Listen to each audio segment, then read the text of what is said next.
எங்கள் தினசரி அப்பம். அவரை விசுவாசிக்கிறவன் எவனோ அவன் வெட்கப்படுவதில்லை என்று வேதம் சொல்லுகிறது. ரோமர் 10ஆம் அதிகாரம் 11ஆம் வசனம்.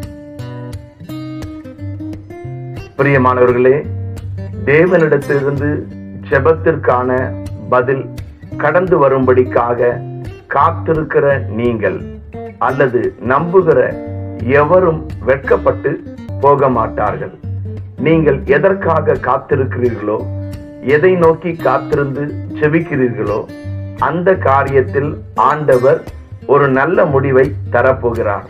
அநேக நாட்கள் காத்திருப்பு ஒரு நாளும் வீணாய் போவதே இல்லை. பிரியமானவர்களே, காத்திருந்து சோர்ந்து போனீர்களோ, கலங்காதீர்கள். புது பலன் அடைந்து கழுகுகளைப் போல செட்டைகளை அடித்து எழும்புவீர்கள். கிறிஸ்துவை விசுவாசிக்கிற எவரும் வெட்கப்படுவதில்லை என்று வேதம் சொல்கிறது. ஆகவே தளர்ந்து போகாமல் விசுவாசத்தில் பெருகுவோம். நீங்கள் வெட்கப்படுவதில்லை. ஆமென்.